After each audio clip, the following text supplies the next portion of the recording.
The Diary of Fate.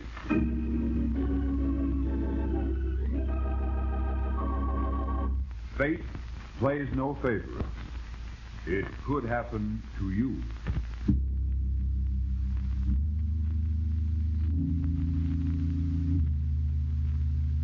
Book 84, page 946. In the Diary of Fate.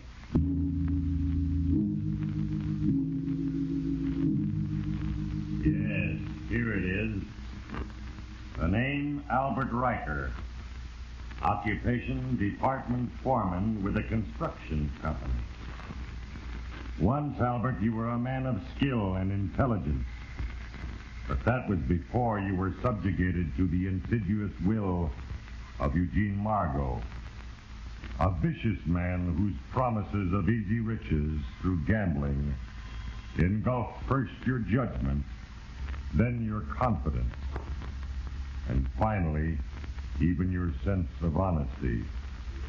In a desperate but futile effort to recover your losses, you risked much more money that was not your own. And now today, Albert, because of a little thing, because you forgot your car keys, your life will be destroyed.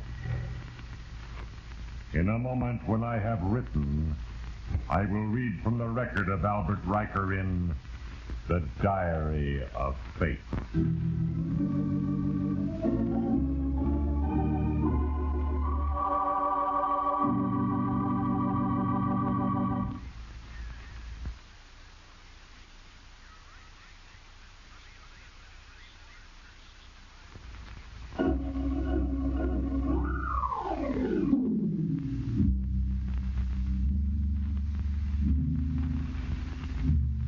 In the life record of Albert Riker, the stamp of doom is already fixed on the pages of his future.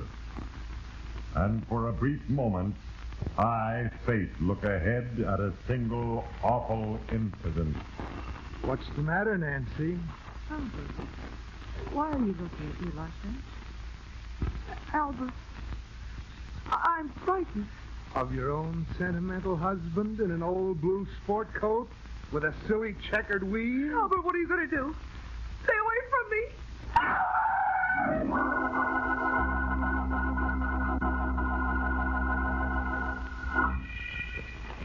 In the life of Albert Riker, the decision to murder was made. Then I, Fate, again employed the small, seemingly insignificant things that determined the inevitable outcome. It is ever thus. A turn down the wrong street, a misaddressed envelope, a broken shoelace. Little things, yes, but these are the tools with which I, Fate, shape your destiny. Remember, Albert Riker, how it all started? It was evening. You were about to leave the office when your employer stopped you. Mr. Bradley's voice was firm and cold. Oh, Albert? I'd like to talk to you a moment. If it's about that Nadella deal, sir, No, Albert, it's something else. Something more personal. Something personal? My work, Mr. Bradley? Yes. Until quite recently, you've always been so thorough, meticulous, and honest. That's why I haven't called the police. The police? What? What do you mean, Mr. Bradley?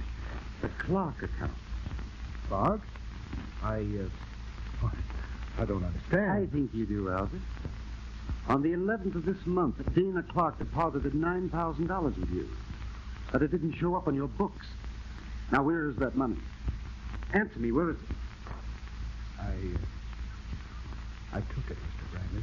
Why, Albert, why? What difference does it make? I said I took it. You young fool, it makes all the difference in the world. Is it family trouble? Your wife's sickness? Don't you understand? If your reason is good enough, I might help you to not turn you over to the police.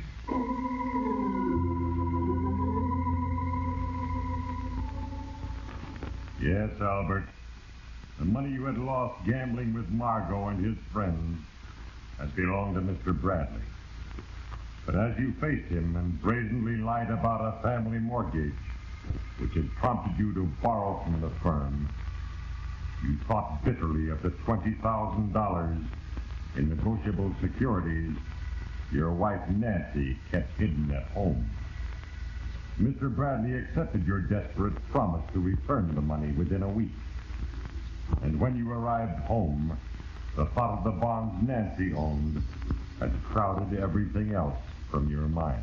Nancy, for the love of heaven, listen to me. You've got to do as I say. You must give me those bonds. I don't have to do anything of the kind. Now, look, Albert, we've been through all this before.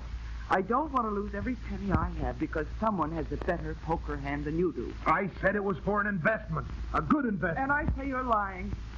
Albert, I just can't trust you anymore. You're gambling. I never know where you are or who you're with. Oh, good Lord. Must you also be the jealous wife? Well, what do you expect? Oh, Nancy, you're not making sense. Now, look, I've got to have those bonds. I'm in debt. What about your late hours and those women? Nancy, there are no other women. You're lying.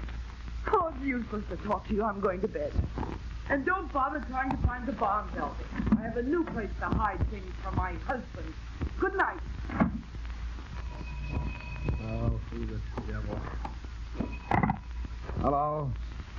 Riker, this is Mark. You realize it's after midnight? I told you not to call me at home. You told me. Look, Sonny, don't step out of place. I'm still the teacher and you still owe me $4,000. I get impatient holding Mark. I know it, Margot. Give me a little time. I'll work everything out. Sure you will, Albert. Sure. I wanted to let you know I'll be at the Crater Hotel from tomorrow night on. The Crater Hotel? That's right. I'll expect to see you there. So long. Goodbye, Margot. Well, Nancy, what are you doing out of bed? Who are you talking to? Oh, just a fellow I know. He was... Don't you think I have ears? Go ahead, lie to me. Keep on lying. What are you talking about? Have you lost your mind? Not yet, I haven't. And believe me, until I do, you'll never see those bonds.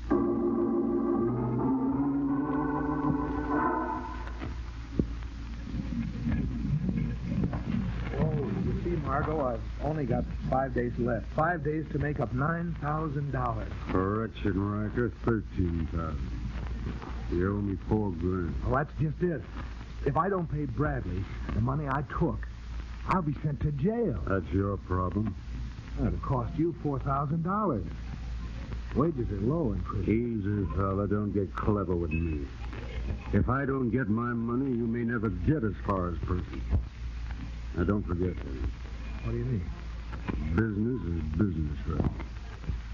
I'm not interested in weaklings who fold up and cry for favors when the going gets a little rough. Well, don't worry. I'm not folding up. I'll get out of this hole, and I'll pay you, too. Well, now you're talking. Just don't let it stop there. We're talking. I get kind of tired of that.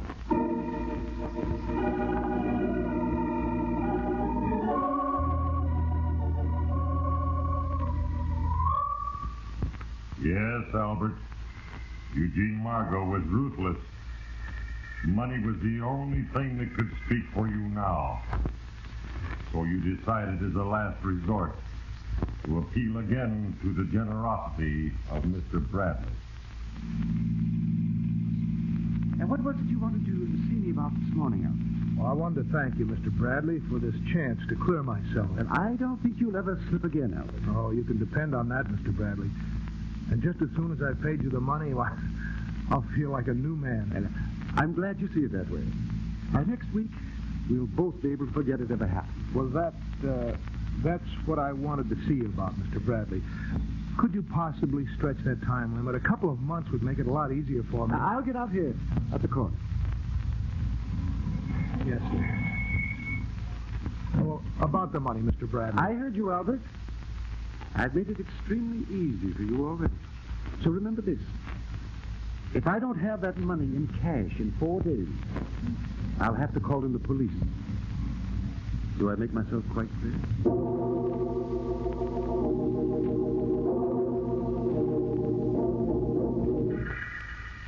Bradley's words swept through you like an icy wind. And for the first time, you were afraid. Trapped between the hard ruthlessness of the underworld and the equally unyielding impartiality of the law, you had no one to turn to now but Nancy, your wife. One way or another, you had to have those bonds. Well, now that you've turned the house into a shambles, are you satisfied that I've got a good hiding place? Sooner or later, Nancy, I'll find those bonds. What good will that do you? If you try to cash them, I'll tell the police you stole them from me. You wouldn't dare. Albert, let me go. Hey, Rick, you're hurting me. What do you think you're doing to me? It's not pleasant when a man's own wife won't stand behind him when he's in trouble. You can skip the speeches. Save them for your girlfriend. Or doesn't she have any bonds? Oh, you blind fool, Nancy. I've told you 100 times there isn't anybody else. Huh. Oh, what's the use? Albert, where are you going? Out. Any place away from you.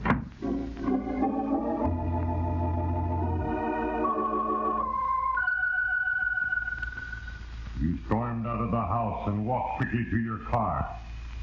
Then, Albert, fate intervened, and a little thing happened. You forgot your car key. You turned back toward the house, then stopped abruptly. The shades were drawn, and Nancy's silhouette stood out sharply in the light from the living room table lamp. Suddenly, you had the answer. The lamp was being tilted. Now you knew where the bonds were hidden, in the base of the table lamp. You turned and walked slowly down the street, your mind busy with the birth of evil thoughts. But Nancy, too, was upset. And later, as you neared a decision for murder, she entered the lobby of a downtown hotel she had heard you mention over the telephone. The Crater Hotel. Then another little thing happened. Because she stopped to buy cigarettes, she overheard a conversation a man was having at an open telephone booth nearby. That's right. That's a check made out to me. Mark. Eugene Mark. That's right, Father. Okay. Pardon me. Are you Margot? Mr. Margot? That's right, lady. Eugene Mark is the name. Don't believe we've ever met. No, we haven't. I'm a friend of Albert Riker. Do you know him? Yeah, I know Riker. Oh, thank you. I'm glad. I'm very glad.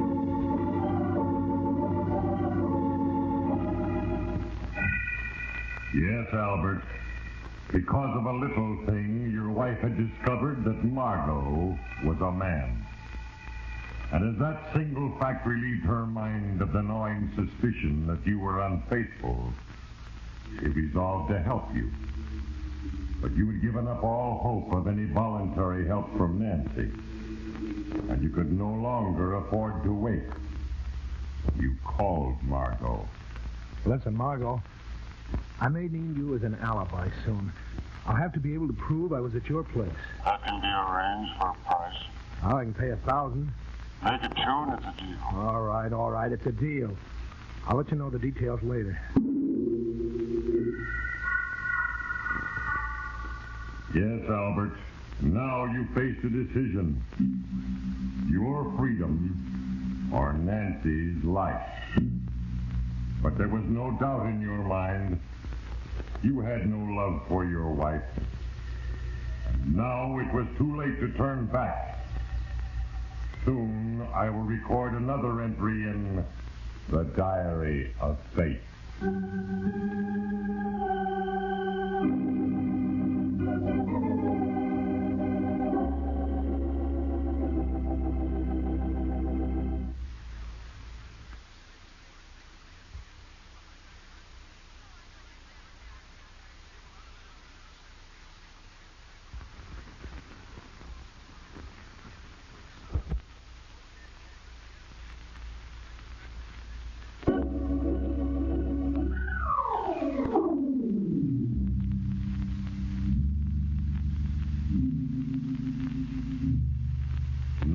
mortal faced with decision today can choose for evil and be certain of tomorrow. And even as you, Albert Riker, took the first step in your plan of murder, that of winning back Nancy's confidence, other forces were gathering against you. That you, Albert? Yes, Nancy, I got off early, all right. Well, you know, since your wonderful phone call this afternoon, it seems as though time has just been standing still. What's that? Oh, this? Some flowers. Violet. I remembered you liked them once, Nancy. Oh, they're lovely, Albert. Oh, darling, how did we ever let things get so far out of hand? Oh, it's been all my fault. Everything went wrong, and, well, I just took it out on you. Believe me, Nancy, I'm sorry, too. Very sorry. The same goes to me, but let's not talk about what happened. Let's try to start over again. That's exactly what I have in mind. Nancy, do you remember where we did start? The lake, our honeymoon. Oh, Albert, wouldn't it be wonderful? Could we go there again, just the two of us? We're going to, Nancy. I've already planned every detail. We're going day after tomorrow. Oh, darling. Oh, wonderful. I remember it all so plainly. That cozy little cabin, the fireplace, and you in that sport coat I was so crazy about. Not the blue one. Yes, the blue one with the funny little speck on it. Oh. Albert, will you wear it? Oh, but Nancy... Please, Albert, please. Promise me. Well, all right. I'll wear it.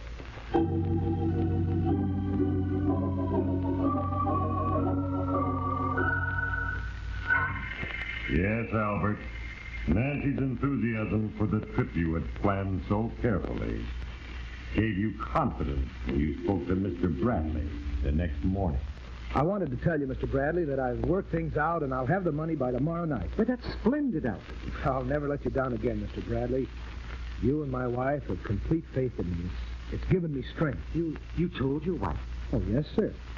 You see, it was sort of to help Nancy's folks that I took the money. So I'll have the cash for you by tomorrow night at the latest.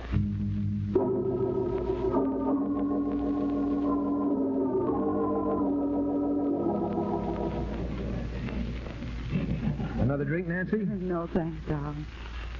Albert, about that trouble we had with the bonds and... Oh, let's forget about that, Nancy. All right. There'll be plenty of time to talk. That's right, and... Oh, speaking of the cabin, I forgot to tell you that I won't be able to come up until late tomorrow afternoon. Look, darling, I've been looking forward to it so much. Well, look, you go up at noon as we planned, and I'll be there in time for dinner. But, darling, why do you have to stay in town so late tomorrow? Well, it's something at the office, Nancy. All right. I'll be ready and waiting. So no stops on the way. Come right up to the office. Don't worry, Nancy. I'll be there.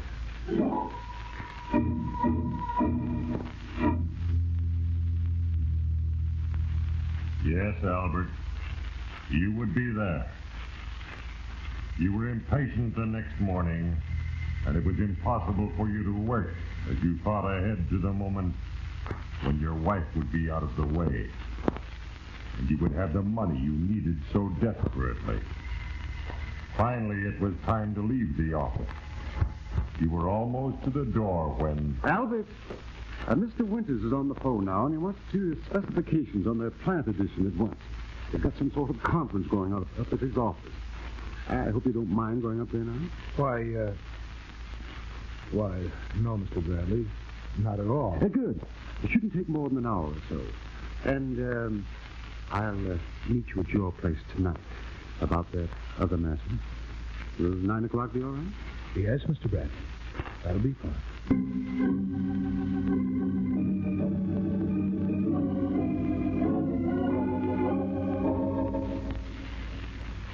Little thing, Albert. Yes, fate brought about an interruption in your timetable for murder. The conference with Mr. Winters took even longer than you had anticipated. And when you left his office, it was too late to return to your house and get the bond. You decided to drive directly to the cabin. For any moment now, Nancy might get worried and start making telephone calls. In less than an hour, you were close to the lake. Only minutes from murder. As you got out of the car and walked up the path, your eye caught the blue sports jacket draped over the banister of the cabin porch where Nancy had hung it, so you couldn't miss seeing it. You laughed bitterly as you thought of your promise to Nancy. You quickly removed your coat and put on the blue sports jacket. Then you went in.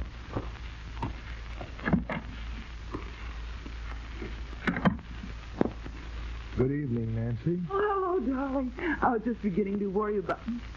Oh, Albert, this sport coat. How sweet. I knew you'd wear it. I was sure. Oh, will you? Of course. Now, Lovey, look at me. Oh, the memories it brings back. You know, it's just... See, What's the matter, Nancy? Albert, why are you looking at me like that? Albert, I'm frightened. Of your own sentimental husband in an old blue sport coat with a silly checkered weave? Albert, what are you going to do? Stay away from me.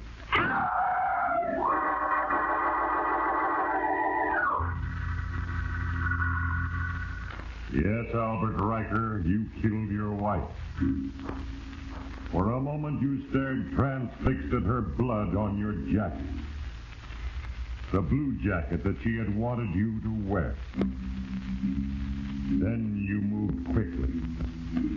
You threw the blood-stained jacket over your wife, struck a match to a newspaper, and threw it into the center of the room. At the door, you stopped, picked up the kerosene lamp, and hurled it at the opposite wall where it smashed to bits. As you stepped from the cabin, you heard the awful engulfing sound of the flames as they reached the spattered kerosene. Yes, your scheme of murder was completed. Soon you would have the bond you needed so badly. Soon you would have nothing to fear from Bradley or Margot. And now, lest any who listen think that I, Fate, am unmindful of the inevitable balance of the scales of justice, I urge you to listen closely, for in a few moments I will make a final entry under the name of Albert Riker in the Diary of Fate.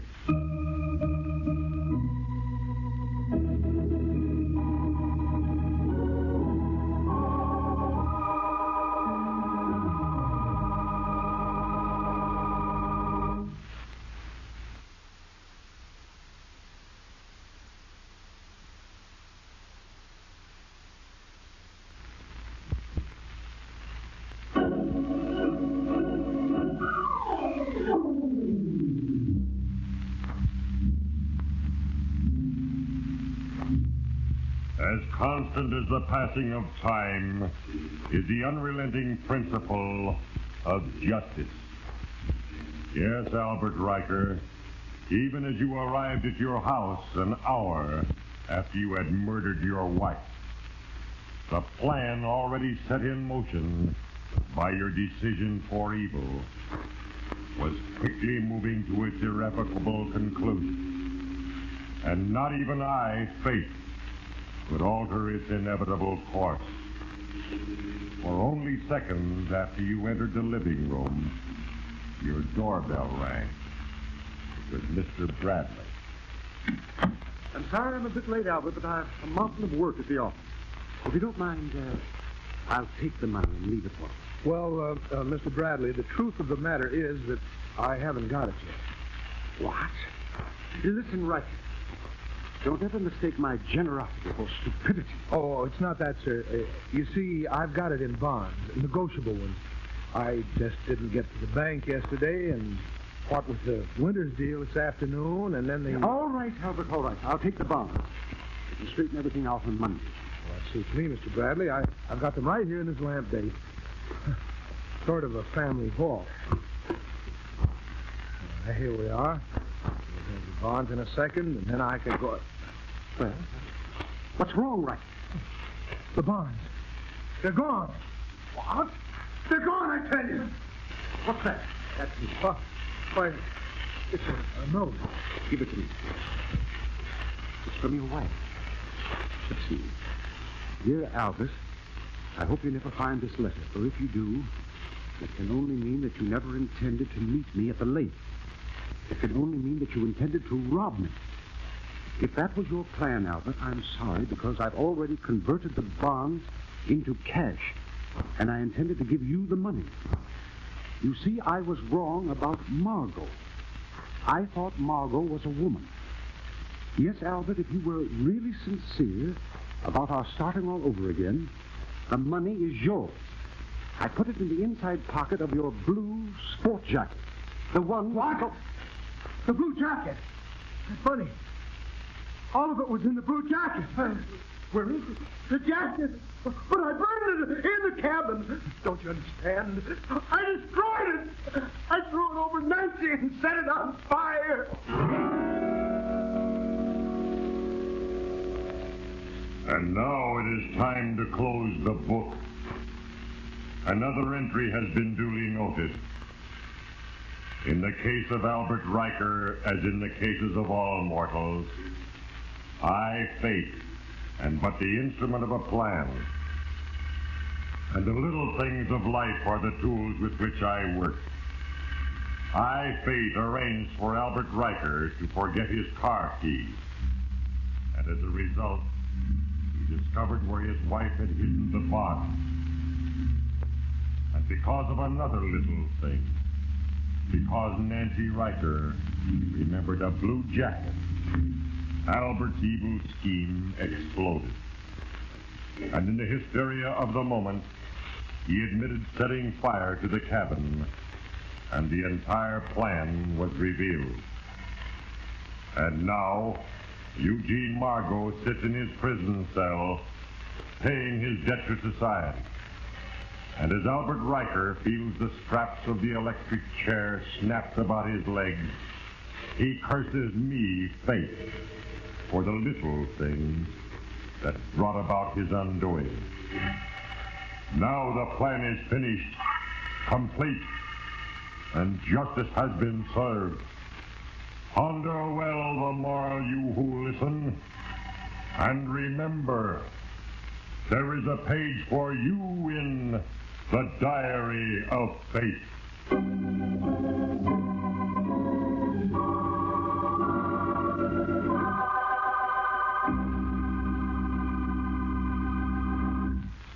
The cast included Herbert Lytton, Gloria Blondell, Frank Albertson, Howard McNear, Ray Erlenborn, Bert Horswell, Ivan Ditmars, and Hal Sawyer.